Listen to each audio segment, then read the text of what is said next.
valores. Uno es el flujo que vamos a colocar al paciente y dos es la FIO2 que nosotros vamos a colocar al paciente. En esta tabla lo primero que hay que ubicar es el flujo. Entonces, la fila amarilla de 0 a 10 representa el flujómetro de aire de 0 a 10. Y esta columna de 0 a 10 representa el flujómetro de oxígeno de 0 a 10. Lo que quiere decir que esta torre puede alcanzar máximo 20 litros por minuto, que serían 10 más 10. Lo que sale por aquí es la suma de los flujos de ambos gases. Entonces, aquí el máximo, si se dan cuenta, yo voy a hablar de diagonales. Los diagonales son los números que están entre cada uno, entre unos, entre dos, entre tres, entre cuatro, entre cinco. El diagonal del 1, del 2, del 3, del 4, del 5, del 6 y el máximo sería 20, que representaría los dos flujómetros. Entonces, sabiendo que esta torre puede dar máximo 20 litros por minuto y sabiendo el flujo que nosotros vamos a colocar al paciente, nosotros tenemos que irnos a la diagonal del flujo. Por ejemplo, si a un paciente le vamos a colocar, por decirlo así, 5 litros por minuto, tenemos que ubicar la diagonal del 5 que está entre este 5 y este 5. Ahí están varios 5. Esa es la diagonal del 5. Entonces, cada uno de esos números tiene un número verde abajo. Está el 5 con 100, 5 con 84, 5 con 68, 5 con 53, 5 con 37 y 5 con 21. Los números verdes, o esos números que acabo de mencionar, son oxígeno, es decir, el porcentaje de oxígeno. Las opciones que están para dar un flujo de 5 litros por minuto serían 100, 84, 68, 53, 37 y 22. Entonces, dentro de esas opciones, para colocar un flujo de 5, tenemos que irnos a la posición del oxígeno que necesita el paciente. Exactamente la figura. Por ejemplo, si un paciente necesita 5 litros por minuto a 40 de FiO2, nos vamos en esas opciones del 5. ¿Cuál es la más cercana a 40? 37. En ese cuadrito de 5.37 miramos el flujómetro de aire, ¿En cuánto está? 4, y luego miramos el flujómetro de oxígeno, 1. Con esos dos números nosotros tenemos que irnos a buscar allá. El 4 es el flujómetro de aire. Entonces, vamos al aire y colocamos 4. Y en esa opción tenemos que mirar entonces ahora el flujómetro de oxígeno. Nos vamos al flujómetro de oxígeno que da 1. 4 más 1 serían 5, que sería el flujo resultante. Y con esos ajustes tenemos 37% de FiO2, que lo hubiéramos confirmado si hubiésemos tenido el monitor. El monitor de... ¿Qué pasa con los monitores que están aquí? Pues la gente le presta atención nada más al monitor y empieza y no cuadran acá. Y cuando les dé la FiO2 que les mandó el médico, ahí lo dejan, pero no tienen en cuenta en dónde queda la relación. Y recuerden que lo que va por aquí es la suma de esto más esto. Claro. A veces tú puedes cuadrar los mismos 40% de FiO2, pero mayor, con un flujo más alto. Y eso es peligroso claro, para los bebés. Pero la idea es siempre utilizar esta tablita en este tipo de mezcladores, que son dos flujómetros. Esto es como si fueran dos flujómetros. Si tú coges un flujómetro de oxígeno aquí, un flujómetro de aire aquí, sacas dos mangueritas y le pones una Y, es lo mismo que la relación te sirve exactamente igual. Lo que pasa es que aquí lo colocaron compacto. O sea que mañana más tarde, si esto se dañó, se partió, lo que fuera, no lo encuentran o están ocupados, flujómetro de oxígeno, flujómetro de aire, dos mangueritas, una y cuadran. Con esta tablita cuadran la FiO2, ya tienen una palabra especial. Claro. Ya, para que sepan. Lo importante es esta tabla. Así es como se ajusta los parámetros en esta torre. Se ajusta flujo y ese flujo. Se ajusta ahí. Ahora voy a colocarte. Usted es la más nueva, ¿verdad? No. La más nueva. Aquí en UCI. UCI bajo si no. No, ajá. No, la más nueva es Laura.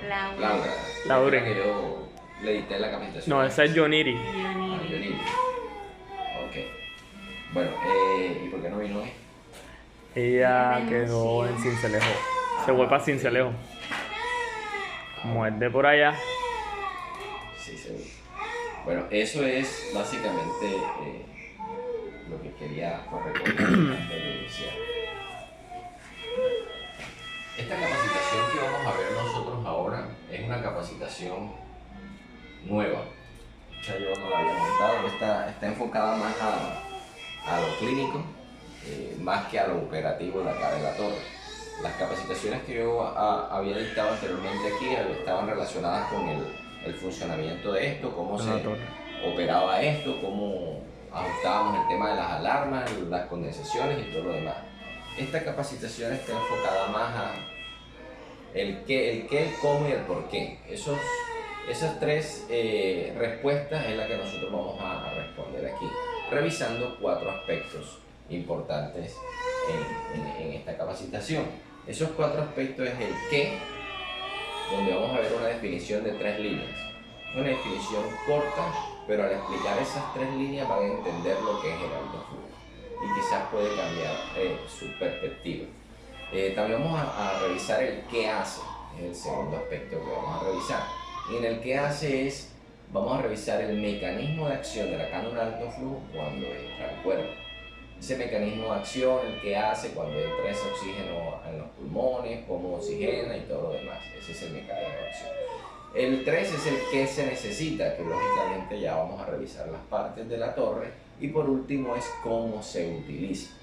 Para terminar, entonces vamos a revisar lo que es la fórmula que nosotros debemos tener en cuenta cuando vayamos a colocar una torre de alto flujo. Ahí vamos a conocer cuál es el flujo que nosotros debemos arrancar y cómo debemos nosotros movernos dentro de un rango para saber hasta dónde máximo puedo llevar al paciente y hasta dónde mínimo puedo tener el paciente en alto flujo.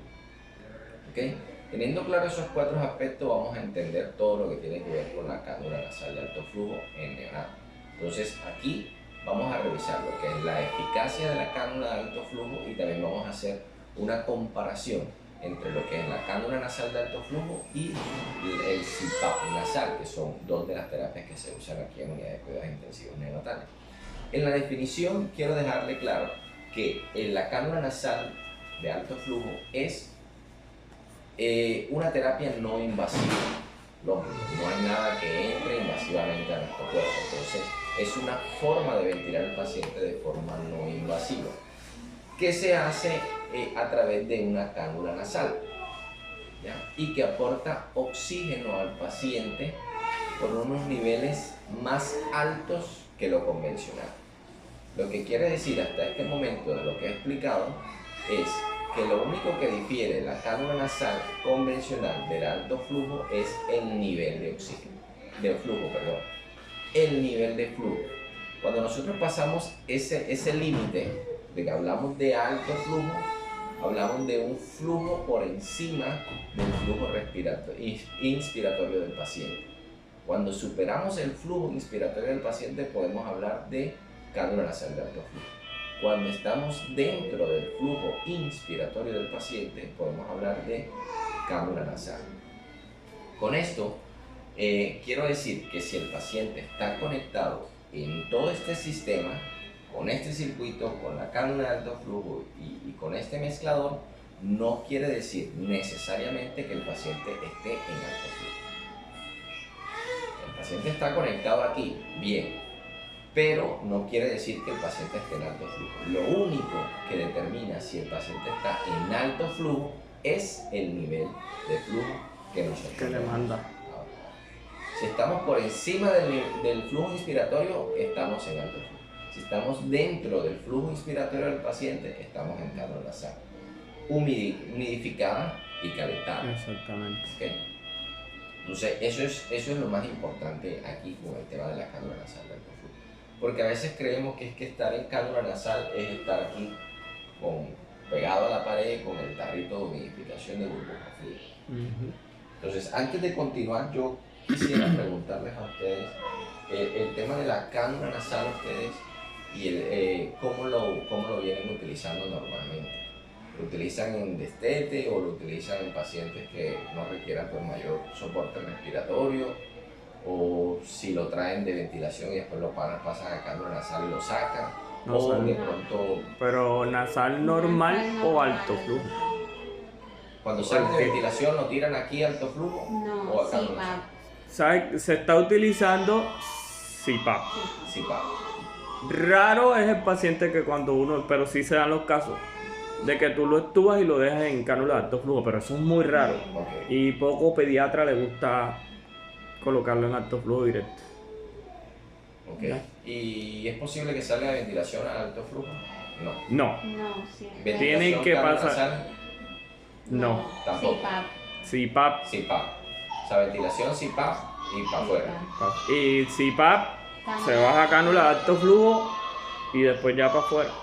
Y cánula nasal no usa A nada. A veces lo bajamos a cánula nasal. Cuando el destete es lento en alto flujo, lo vamos bajando FIO2 y vamos bajando el litraje y lo bajamos a cánula nasal. Pero lo dejan aquí. Pero no, lo pasamos a humidificador, al tarrito, al humidificador. Al humidificador. Exacto. Bueno, eso es lo que quería revisar, por eso les pregunté. Esa práctica de decir, no es que lo tenemos en alto flujo y ahora lo vamos a pasar a cánula nasal, quítalo de ahí y ponlo con el tarrito en la pared, eso es echar para atrás. Exactamente. Porque, a ver, el oxígeno que sale de aquí, de esta toma, es 100% de oxígeno, un oxígeno puro. El tarrito no le va a cambiar la concentración de Ujú. oxígeno, a menos que tenga un Venturi. Correcto. Si no tiene Venturi, No estás cambiando no estás concentración. cambiando FIO2. Ujú. La FIO2 que viene por aquí, entra el tarrito de burbuja y sale por cánula, es 100% oxígeno. Exactamente. Si vienes de un CPAP, que me imagino que lo tienes conectado a un ventilador y ya ajustaron FIO2, lo tienes humidificado, lo tienes calentado, o sea, lo tienes acondicionado. O lo tienes aquí en cánula, en este sistema, lo tienes humidificado, lo tienes calentado y después lo vas a quitar de ahí. Primero, le vas a poner oxígeno puro. Segundo, no hay calor. Le estás quitando, le vas a ingresar un gas frío. ¿Ya? Y tercero, lo que creemos que estamos humidificando porque el tarrito hace burbuja y porque el paciente le está saliendo el agua por nariz, eso no es humidificar correctamente. Porque uno, por la ausencia del calor, y dos, porque el agua no se está saturando porque no hay calor. Entonces, la única forma de que el agua llegue a moléculas tan minúsculas La que temperatura. sea capaz de viajar por vía y le llegue a pulmón es con calor. Si no, Temperatura. lo que estamos haciendo es mojando la nariz Ujú. y ahí se queda. Entonces, esa práctica de quítalo de ahí, pásalo para acá, eso piénsenlo bien, porque realmente lo que estamos haciendo es echarlo para atrás la terapia. Exactamente. Con lo que hemos revisado hasta el momento, ya saben que si el paciente está aquí, al bajarle flujo ya estamos en cánula nasal. Claro. Ya no estamos hablando de ningún alto flujo, porque, les repito, el alto flujo está determinado cuando pasamos el flujo inspiratorio Del paciente. Hay una fórmula que nosotros utilizamos para determinar si el paciente está dentro o fuera del alto flujo, que esa es la que vamos a revisar aquí al final. Pero pues tengan en cuenta esto que acabamos de ver y el concepto y la definición que acabamos de revisar. Entonces, seguimos con el segundo aspecto y es el qué hace. El qué hace es el mecanismo de acción. Una vez que se ha humidificado, una vez que se ha calentado, ingresado los dos parámetros aquí en el mezclador, ese aire entra a una velocidad tan rápida que hace un lavado de espacio muerto nasofaríngeo de forma instantánea, porque estamos hablando de una alta velocidad. Entonces, él lo que hace es que saca el CO2 de la vía respiratoria y el paciente se oxigena de manera rápida. Entonces, esto hace que la impedancia pulmonar aumente, por tanto, aumenta los volúmenes virales en los pulmones. Eso hace una disminución del trabajo respiratorio porque, lógicamente, al tener disponible ese oxígeno de forma rápida en los pulmones, el paciente tiene que hacer menos esfuerzo respiratorio. Y el costo metabólico de gases, eso lo va a ayudar ahí. En estos sistemas hay un fenómeno que se llama CPAP-like. No sé si de pronto alguna vez han escuchado ese término anteriormente. No. El efecto CPAP-like es que a pesar de que este sistema no te va a medir presión, pero sí la va a garantizar. Es decir, a través del alto flujo estamos garantizando una presión dentro de los pulmones del paciente, que está determinada por la apertura de la boca del paciente. Entonces se dice que si el paciente tiene la boca abierta, hay una presión disponible en el pulmón entre 2 y 3 centímetros de agua. Y si el paciente cierra la boca, puede llegar a alcanzar una presión de hasta 7 centímetros de agua, entre 5 y 7 centímetros de agua.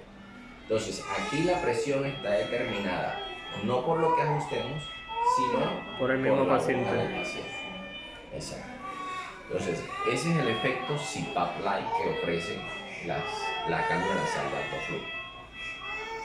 Hay otro fenómeno en este tema de cánulas que se llama dilución del oxígeno. Lo que quiere decir que, por ejemplo, si colocamos un paciente en cánula nasal, nosotros colocamos una FiO2 al paciente y creemos que esa FiO2 que estamos colocando nosotros acá en el aparato es la que le está llegando al paciente en los pulmones, y no es así. Recuerden que en cánula nasal lo que se busca es que con la correcta talla sella el 50% de la fosa nasal. Es decir, que queda otro 50% abierto. El paciente toma una parte de la cánula, del tubito, de la narina, y otra parte del ambiente. Del medio. Entonces quiere decir que el oxígeno, la concentración de oxígeno baja un poco. Entonces, si en el mezclador de oxígeno tienes colocado 40%, lo que llega a pulmón puede ser menor. ¿Okay? Entonces eso se llama dilución del oxígeno a través de cánula nasal. En alto flujo eso no pasa. ¿Por qué? Porque en alto flujo la velocidad es más rápida y la FiO2 que ajustas en el mezclador es la misma que está en el pulmón, que la FiO2 resultante. Entonces, eso es una diferencia entre cánula convencional y cánula nasal de alto flujo. Okay, entonces, las indicaciones de la cánula de alto flujo que vamos a revisar son, y dice la teoría, que podemos colocarlos en pacientes con bronquiolitis. Y sale este de arranque porque eso es lo que siempre tenemos ahí en la cabeza, pero nos hablan de alto flujo, o sea, la bronquiolitis. Sí, se ha demostrado la eficacia de la cánula nasal de alto flujo con pacientes con bronquiolitis. Pero también puede utilizarse en pacientes post-intubación, en procesos de destete, después de venir de una ventilación invasiva, puede pasar por cánula nasal de alto flujo. También tenemos síndrome atelactásico. También tenemos insuficiencia respiratoria tipo 1. Tenemos insuficiencia respiratoria moderada con fracciones inspiradas de oxígenos aumentadas. Pacientes postquirúrgicos, pacientes con hipertensión pulmonar, pacientes con enfermedades cardíacas, pacientes con apnea, hipoapnea, pacientes recién nacidos, lactantes y prematuros. Entonces, todas estas indicaciones que les acabo de enumerar son los, digamos que pacientes candidatos a los cuales se le puede colocar una cánula de alto flujo. Eso no lo digo yo, lo dice la teoría, en los cuales se ha demostrado la eficacia de la cánula nasal en este tipo de patología. Pero a veces nos enfrascamos en que, y eso pasa mucho en el tema de los pediatras y los niños, creen que esto nada más es para pacientes pediátricos y que de pronto no, eso no es para bronquiolitis, eso va a pacientes prematuros, eso no sirve. Y pues lógicamente hay estudios, hay información que dice que sí es eficaz cuando hacemos las cosas bien, cuando elegimos la talla adecuada de la cánula nasal y si estamos haciendo adecuadamente el ajuste en la torre de alto flujo. Porque lo que sucede a veces es que el médico indica, dice, colócale tanto flujo o colócale FiO2. Sí maneja el concepto de alto flujo. Porque hay unos que dicen, colócale alto flujo a 40% de oxígeno. Y el flujo. O sea, ponlo en alto flujo y no da flujo. Exactamente. Ponlo en alto flujo a 40% de oxígeno.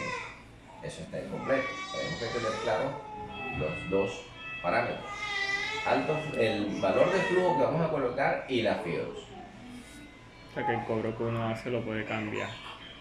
El cobro que estamos haciendo por oxígeno en historia clínica puede cambiar. Porque ya no solamente es con el FiO2 y el mismo litraje de la FiO2, sino que uno le cambia el litro. Claro. Es que por ahí nos tienen que cobrar, pero Por el ahí se litraje. cobra mejor. Claro. Ahí podrían estar perdiendo dinero.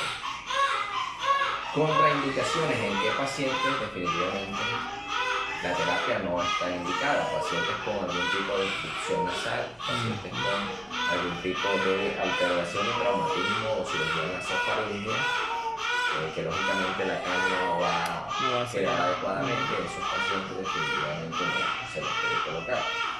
¿Qué efectos secundarios están asociados al uso de la terapia? Pacientes pueden presentar algún tipo de rinorrea por el uso prolongado de la cánula, distensión abdominal, puede presentar condensación de agua porque estamos trabajando con humidificación, barotrauma y neumotórax, que está directamente relacionado con el nivel de flujo que nosotros estamos colocando aquí. Okay, esos son los efectos secundarios. Lógicamente todas estas terapias sirven para ayudar a respirar al paciente, pero nada de esto es gratis. Igual, en ventilación también hay algunos efectos secundarios asociados al uso de la ventilación mecánica en pacientes, cualquier tipo de paciente, que lógicamente lo va a ayudar a oxigenar mucho más, pero trae algunos efectos secundarios, como el tema de la neumonía asociada a la ventilación y todas estas cuestiones que están ahí inmersas dentro del uso de la terapia. Ok, el que se necesita aquí básicamente son pues las partes de la torre de alto flujo. Esto es un mezclador de oxígeno-aire. Este tipo de mezclador es como ya les había mencionado, como si estuvieran dos flujómetros aquí conectados con un aire, que tiene la posibilidad de ajustar de forma independiente el oxígeno y el aire, y que debe ser ajustado a través de la tablita. El flujo resultante que sale aquí, que ya es la mezcla de aire-oxígeno, está determinada por la suma de los dos flujos. O sea que si aquí es 2 y aquí ajustaste en 3, aquí va a salir 5 litros. Okay. Y la FIO2 te lo voy a poner. Luego que ese aire frío y ese oxígeno frío, esa mezcla vienen aquí, está en condiciones de temperatura bajas y secas. Entonces, cuando entra a esta válvula es la que se va a encargar de proteger los pulmones del paciente. Cuando nosotros aumentamos el flujo por encima de la capacidad pulmonar del paciente, ya acá podemos hablar de algún tipo de daño. Lo mismo, el flujo lo que va a hacer es aumentar no solamente el volumen, es decir, la cantidad de aire que está entrando al pulmón, sino que también va a aumentar la presión si es demasiado para la capacidad pulmonar de este están. Lógico, si ponemos un globito pequeño y lo inflamos y le metemos más aire, ¡pum!, se explota. Entonces, pasarnos aquí de flujo por encima de la capacidad puede llegar a tener daños, y esta válvula está aquí para protegerlo.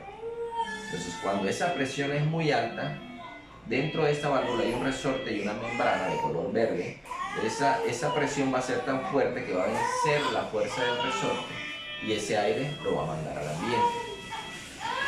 Esto se va a abrir a los 60 centímetros de agua de presión. Entonces esto va a ayudar. No utilizar nunca este sistema sin esta válvula. Luego entra aquí, se humidifica, se calienta y sale por esta segunda tubería, que por dentro tiene un alambre. Ese alambre se va a calentar también. Ese alambre va a calentar la tubería por dos cosas. Uno, para que no se enfríe cuando el aire pase por aquí. Y dos, para que lo caliente más.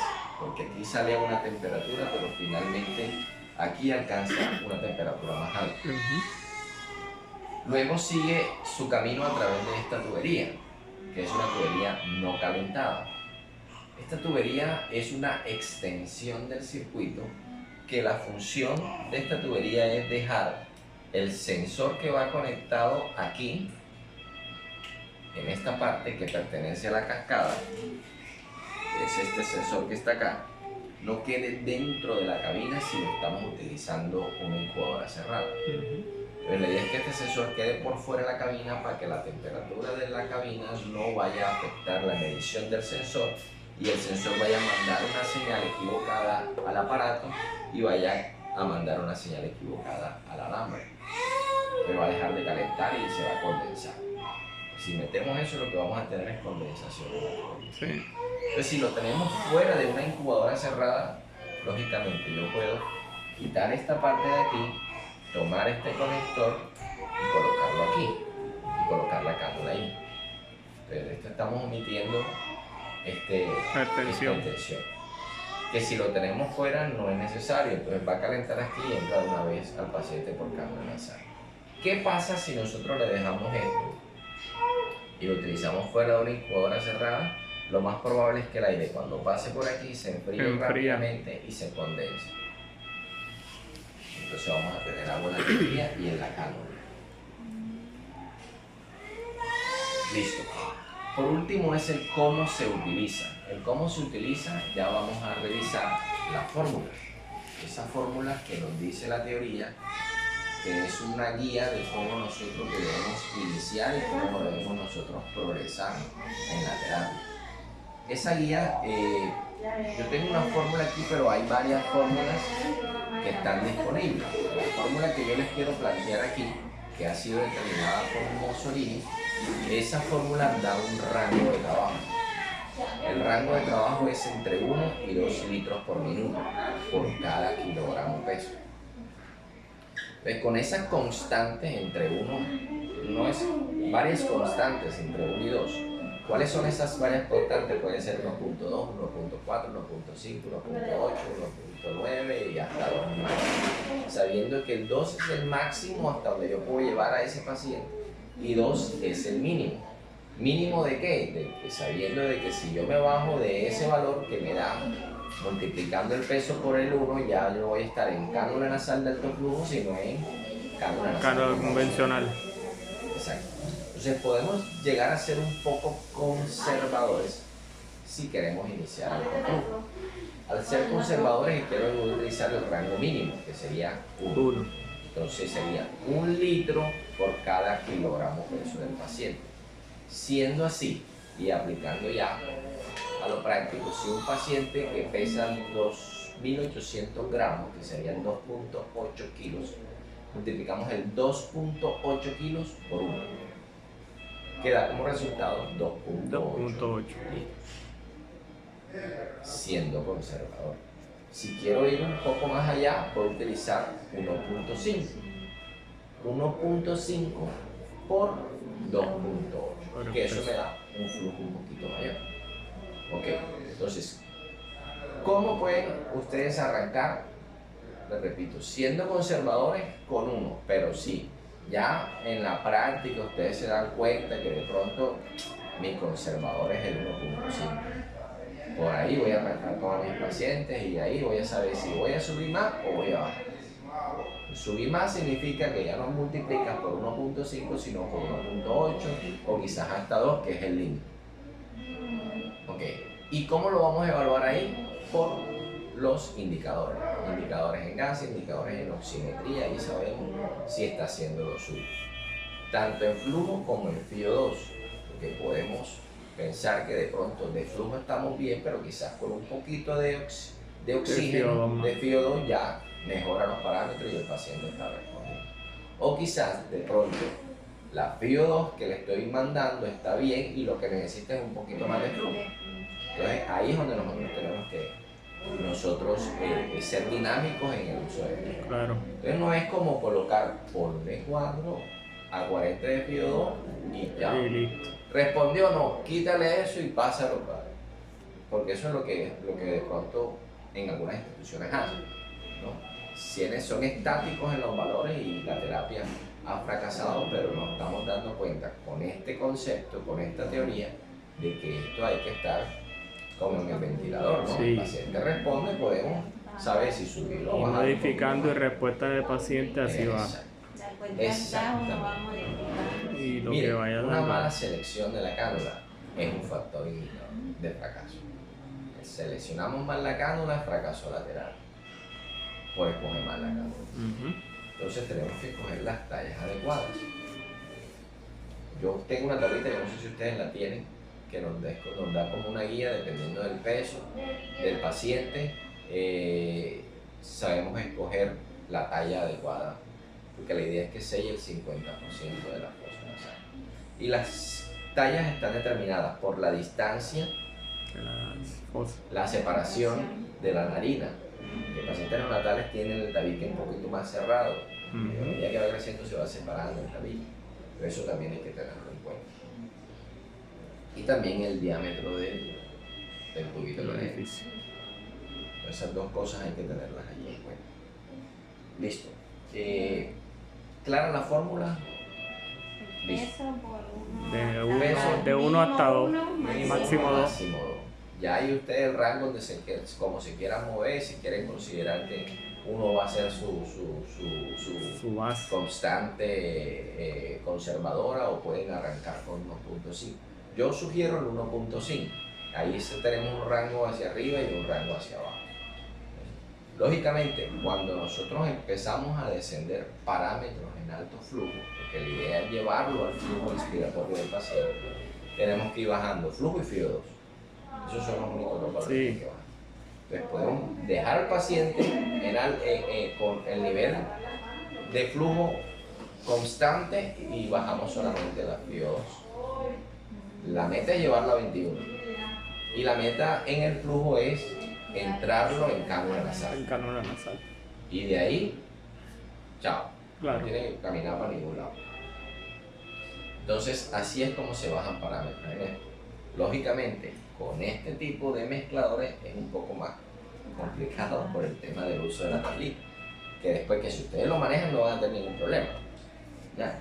Entonces, si ustedes de pronto tienen el paciente con 5 litros por minuto y van a bajarle el flujo, pónganlo ustedes 4, entonces tendrían que bajarle en diagonal y buscar ahí entre esos números la FiO2 más cercana a la que ya tenían. Si quieren dejarle la FiO2 y bajarle el flujo. O viceversa, si quieren bajarle el flujo y dejarle FiO2. Al revés. Si quieren bajarle la FiO2 y mantenerle el flujo, entonces en esa misma diagonal tendrían que bajarle el cuadrito. Por la acción inmediatamente anterior de la disponibilidad. Que estén en rango de... Exactamente. Entonces, eso es la explicación. Una pregunta, lo que yo entiendo es que yo con esos valores yo puedo manejar bajo flujo. Ahí. Sí, claro. Sí, se utiliza de pasarlo a cánula convencional. O sea, ahí mismo yo A partir de ahora esta es la torre de alto y bajo. Es que es más, como se está utilizando en otros lados, paciente que se actúa torre de alto flujo, sin necesidad de colocar los CPAP. Lo acabamos de revisar. Y de ahí vas haciendo, como dice él, vas haciendo el descenso hasta que te tolere para cánula nasal. Se hace la formulita y uno ya los pone. Es correcto. Ahora hablemos del tiempo, ¿no? Y hay que determinar un tiempo para saber si esto está funcionando o no en ese paciente. Exactamente. Porque podemos hacer todo lo que hablamos, subimos, bajamos, apretamos, no sé qué, pero el paciente puede que no responda. No responde. Hicimos las cosas bien, ya tenemos la teoría, la aplicamos, pero después de 90 minutos, si ese paciente no está dando, escálalo. Escálalo a una terapia diferente, escálalo a ventilación invasiva, otro tipo de ventilación no invasiva, pero ya el alto flujo no es para ese paciente. Puede suceder.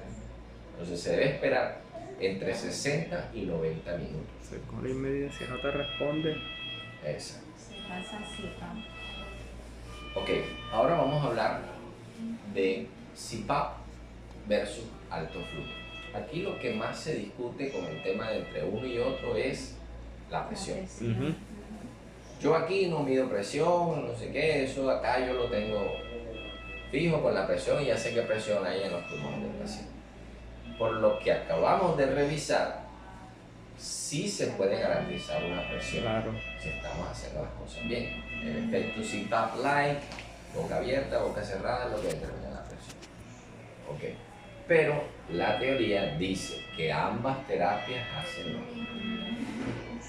Ya, que de pronto hay pacientes que sí, que son muy prematuros extremos, tendientes al colapso, que hay que sellarlos y eso ya es otro tema.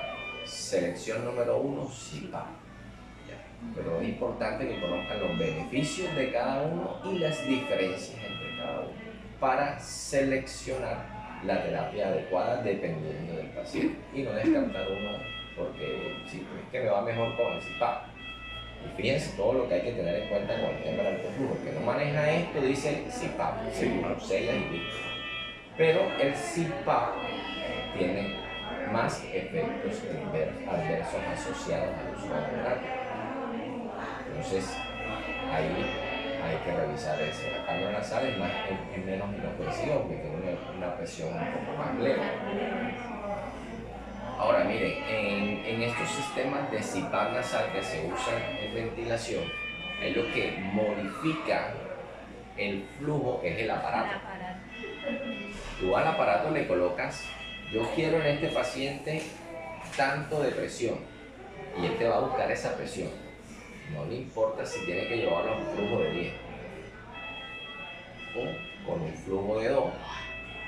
Pero yo te estoy garantizando esa presión.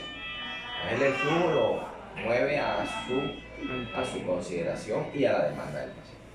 Y si se medio acabó, ya está más flujo enseguida. La diferencia de esto es que aquí el flujo es constante. Y el paciente, pues, lógicamente, tiene aquí la cánula y la presión está determinada si abre o boca. Hay unos sistemas que permiten que no dejan que el paciente abra la boca.